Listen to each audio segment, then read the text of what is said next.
आपसे रहेगा रोमित कुमार कहाँ से लड़ेंगे चुनाव इस बार? कहीं ना कहीं डबल स्पीड से चल रही है बिहार में। तो अब कहीं नहीं महागठबंधन आगे पीछे कहीं दिख ही नहीं रहा है। 25 में कितना सीट ला रहे हैं सर? नहीं तो हम लोग का तो नारा है एनडीए का कि इस बार फिर से नीतीश कुमार और 225 पार। नमस्कार, मैं ओम प्रकाश कुमार, आप देख रहे हैं बीडी बिहार झारखंड। और हमारे साथ जिस व्यक्ति को आप देख रहे होंगे कोई परिचय के मोहताज नहीं है। हर लोग जानते हैं। ऐसे आप लोग को बता देते हैं, रोमित कुमार इनका नाम हुआ। चलिए बात करते के साथ चलते हैं, कुछ बात करते हैं। सबसे पहले हमारे चैनल में स्वागत है सर। धन्यवाद ओम प्रकाश जी, आपका स्वागत है। सर बताइएगा, थोड़ा सा बात कर लेते हैं आपसे सर। स्कूल तो आप चलाते हैं सर, राजनीतिक में भी आप मतलब इंटरेस्ट ज़्यादा लेते हैं सर।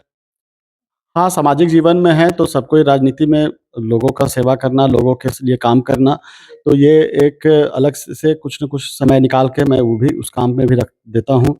और आप जानते हैं कि आदरणीय श्री जीतन राम मांझी जी जो केंद्रीय मंत्री हैं केंद्र सरकार में, उनके सांसद प्रतिनिधि भी मैं हूँ। उसके तहत भी मुझे कुछ जवाबदेहियाँ रहती हैं, तो उसके लिए मैं काम करते रहता हूँ। सर आपसे पहला एक प्रश्न रहेगा, सबसे फर्स्ट प्रश्न कि इस बार जीतन राम मांझी जी के आप टीम में हैं, तो कितना सीट मिलने का उम्मीद है सर?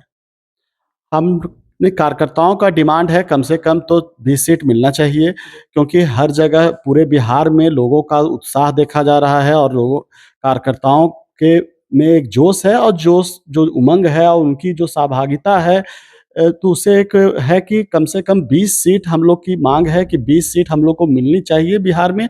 और सारे जितने भी रिप्रेजेंटेशन है, क्योंकि ये एक डेमोक्रेसी है, तो डेमोक्रेसी में रिप्रेजेंटेशन आपको समुचित मिलनी चाहिए।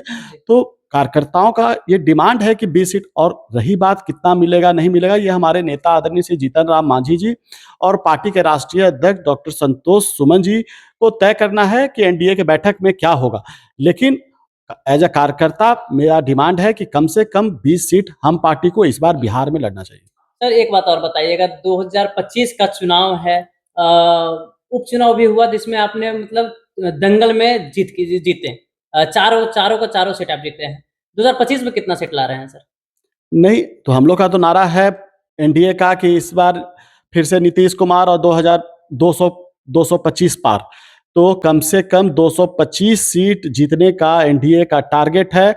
और आप देखिए कि हर जिला में अभी कार्यकर्ता सम्मेलन हो रहा है एनडीए का, तो उसमें कम से कम 10 से 15 हज़ार की भीड़ की संख्या आ रही है, कार्यकर्ताओं की संख्या आ रही है। तो ये दर्शा रहा है कि सिर्फ और सिर्फ एनडीए ही पूरे बिहार में हावी है। आदरणीय श्री नीतीश कुमार जी और केंद्र सरकार में जो मोदी जी का जो डबल इंजन की जो सरकार है, वो कहीं न कहीं डबल स्पीड से चल रही है बिहार में। तो अब कहीं नहीं महागठबंधन आगे पीछे कहीं दिख ही नहीं रहा है। सर एक और प्रश्न है, कुंभ मेला में इतने सारे लोगों का मतलब मौत हुआ है, क्या कहिएगा उस पर? कुंभ मेला में जो भगदड़ मची है उसके लिए मैं संवेदना व्यक्त करता हूं, जो लोग उसमें हताहत हुए हैं। और मैं वहां के प्रशासन से मांग करता हूं कि व्यवस्था को और सुचारू रूप से किया जाए, क्योंकि कोई भी एक आस्था के लिए जाता है तो वो चाहता है कि धर्म से एक रिलेटेड जगह है कुंभ, जहाँ सब कोई स्नान करने जाते हैं। और उसमें उस दिन अप्रत्याशित काफ़ी भीड़ हो गई और किसी ने अफवाह फैला दिया कि कुछ चीज़ों को लेकर, और वहाँ भगदड़ मच गई, अफ़सोसजनक है। और जहाँ तक मैं जानता हूँ वहाँ व्यवस्था तो पहले भी अच्छी थी, आज भी अच्छी है, लेकिन बीच में उस दिन एक दिन क्या हुआ, कहाँ से गलती हुई है, इसकी एक जाँच करके उत्तर प्रदेश सरकार को रिपोर्ट सौंपनी चाहिए और दोषी पर कार्रवाई होनी चाहिए। सर ये अब आपका थोड़ा-सा स्कूल पे ही बात कर लिया जाए। सर मतलब यहाँ आपका स्कूल इतना दिनों से चल रहा है, बेहतर स्कूल भी टिकारी में है, लेकिन गरीब बच्चों के लिए क्या दे रहे हैं इस बार? गरीब बच्चों को बिहार सरकार का प्रावधान भी है कि 25% जो एंट्री लेवल पर है उन्हें आपको फ्री पढ़ाना है।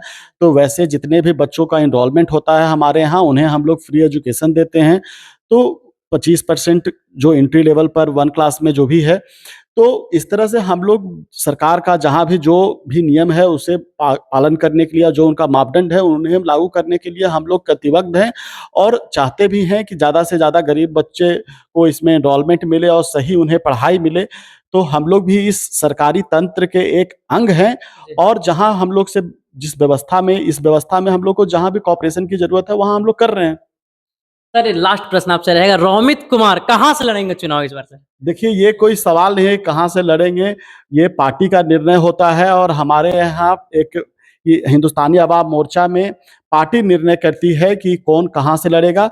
रही बात हर कार्यकर्ता का एक रहता ही है, जो भी पॉलिटिक्स कर रहा है सब कोई चाहता है कि चुनाव चुनाव लड़ें और लड़ने की इच्छा तो सबकी होती है। लेकिन हम लोग पार्टी पर ये चीज़ छोड़े हुए हैं कि हमारे नेता आदरणीय श्री जीतन राम मांझी जी और राष्ट्रीय अध्यक्ष संतोष मांझी जी जो भी फैसला लेंगे वो हमारे हित के लिए लेंगे और जिस कार्यकर्ता को भी टिकट जहाँ से भी मिलेगा हम लोग सब मिलकर उन्हें जिताने का प्रयास करेंगे।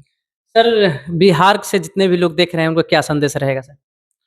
बिहार में के लिए सबको एक ही संदेश है कि अभी आज का जो समय है उसमें स्किल डेवलपमेंट के लिए आगे आपको आना होगा और हम लोग हमारे नेता आदरणीय श्री जीतन राम मांझी जी को स्किल डेवलपमेंट से ही रिलेटेड विभाग भी मिला है। केंद्र सरकार में मोदी जी ने काफ़ी विश्वास के साथ उन्हें एमएसएमई मिनिस्टर बनाया है और ख़ास करके स्किल डेवलपमेंट पर मेन फ़ोकस्ड है कि किस तरह से भारत एक स्वरोज़गार का देश रहा है। आज से 100 साल पहले यहाँ बड़ी-बड़ी फैक्ट्रियाँ नहीं होती थी।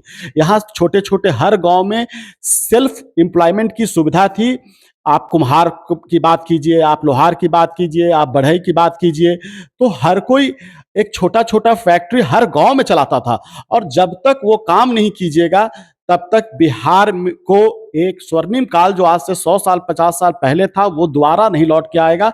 इसी तर्ज पर हम लोग ने गया के खिजरसराय में एक टेक्नोलॉजी पार्क की व्यवस्था की है। वहाँ केंद्र सरकार ने एक 200 करोड़ का स्किल डेवलपमेंट प्रोग्राम के तहत एक सेंटर खोला है और उसमें कम से कम 1000 बच्चों को रोजगार सिखाने का उसमें प्रावधान किया जा रहा है और आने वाले 2-3 वर्षों में वो खुलकर तैयार हो जाएगा, जिससे कि गया के निवासी को खुद कुछ फैक्ट्री खोलने के लिए आप मोबाइल का कुछ खोल सकते हैं। आप बहुत सारी ऐसी चीज़ें हैं, छोटी-छोटी चीज़ों को आप स्किल वहाँ से सीख कर आप खुद का बिज़नेस स्टार्ट कर सकते हैं। चलिए, हमारे साथ रोमित कुमार जी थे। आप लोग को बात करके कैसा लगा हमारे साथ? आप लोग कमेंट बॉक्स में ज़रूर बताइएगा। बाकी आप लोग बताइएगा कि रोमित जी का कहाँ से टिकट मिलना चाहिए? ये आप लोग कमेंट बॉक्स में ज़रूर बताइएगा। बाकी वीडियो करते हैं समाप्त। जय हिंद।